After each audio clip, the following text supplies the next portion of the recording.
ఎవరో బెదిరిస్తే తాము బెదిరిపోమని నెల్లూరు జిల్లా కావలి నియోజకవర్గ స్వతంత్ర అభ్యర్థి పసుపులేటి సుధాకర్ సతీమణి పసుపులేటి సుగుణమ్మ అంటున్నారు. భయం తమ రక్తంలోనే లేదన్నారు. దగదర్తి మండలం పలు గ్రామాల్లో ఆమె ఎన్నికల ప్రచారం నిర్వహించారు. సుగుణమ్మ గ్రామస్తుల నుంచి సుగుణమ్మకు అపూర్వ స్వాగతం పలికారు. కావలి నియోజకవర్గం అభివృద్ధి చేయాల్సిన పాలకులు దాన్ని మర్చిపోయి బెదిరింపులకు పాల్పడుతున్నారని ఆరోపించారు. తమ వెంట నడుస్తున్న కార్యకర్తలను బెదిరిస్తే సహించమని తేల్చి చెప్పారు. కార్యకర్తలకు ప్రజలకు తాము ఎల్లవేళలా అండగా ఉంటామని చెప్పారు. ఎన్నికల్లో గెలిచి కావలి అభివృద్ధి చేసుకుంటామని తెలిపారు.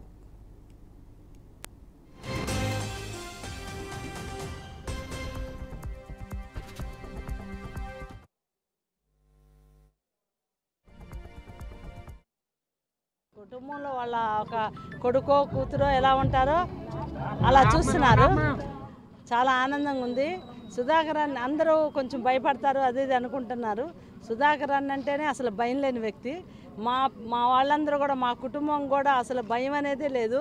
మేము ఎవరికి భయపడాల్సిన అవసరం లేదు. అంటే ఇక్కడేదో మిమ్మల్ని బెదిరిస్తారు కదా, ఏమన్నా అంటారనేది మా బ్లడ్లోనే లేదు. భయం గుర్తుపెట్టుకోవాలి అందరూ. మమ్మల్ని ఏదో బెదిరించాలనో ఏదో చేయాలంటే మేము అసలు అలా బెదిరే వాళ్ళం కాదు. స్వతంత్రంగా కష్టపడి పైకి వస్తున్నాము. అందరూ కూడా అట్లాగే మీరు మీ పార్టీలోనే పార్టీలు చేసుకోవాలి. ఒకళ్ళని బెదిరించి వాళ్ళని అలా ఇలా చేయటం అనేది కరెక్ట్ పద్ధతి కాదు. మేము మీడియా ముఖంగా చెప్తున్నాము, ఎవరు రాజకీయం వాళ్ళు చేసుకోండి. మేము కూడా మా ప్రజల కోసం వచ్చాము. మా పేదవాళ్ళు చాలామంది ఉన్నారు. మేము కూడా బీసీలు, మా బీసీలు అందరూ పేదవాళ్ళు ఉన్నారు. కష్టపడుతున్నాము, చేస్తున్నాము. ఎవరు రాజకీయం వాళ్ళని చేసుకోవడం తప్పులేదు.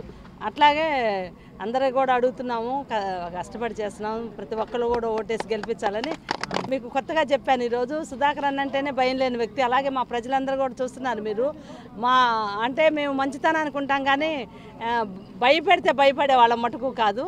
మంచితనం అయితే మంచితనానికి లొంగిపోతాము. భయపెడితే మటుకు మమ్మల్ని అసలు చేయమంతా కూడా ఎవరు ఏం చేయలేరు. అది గుర్తుపెట్టుకొని మేము స్వతంత్రం ఎదిగే వాళ్ళని ఎదగనియాలి. ఎవరికి వాళ్ళు ఎదగాలి. భగవంతుడు అవకాశం ఇస్తే ఎవరైనా చేస్తారు. ఎప్పటికీ వాళ్ళ పరిపాలనే వాళ్ళే అంటే అనగారి తొక్కేసి వాళ్ళు ఎదుగుతున్నారు. అందరిని అలాగే ఉంచేశారు. అలా కాదు, ఈసారి మార్పు వచ్చింది. మార్పును గుర్తించండి. మీరు గమనించి కుదిరితే ఇంకా మన బీసీలు మాకు అవకాశం ఇవ్వాలని మీరు కూడా దయదాల్చను.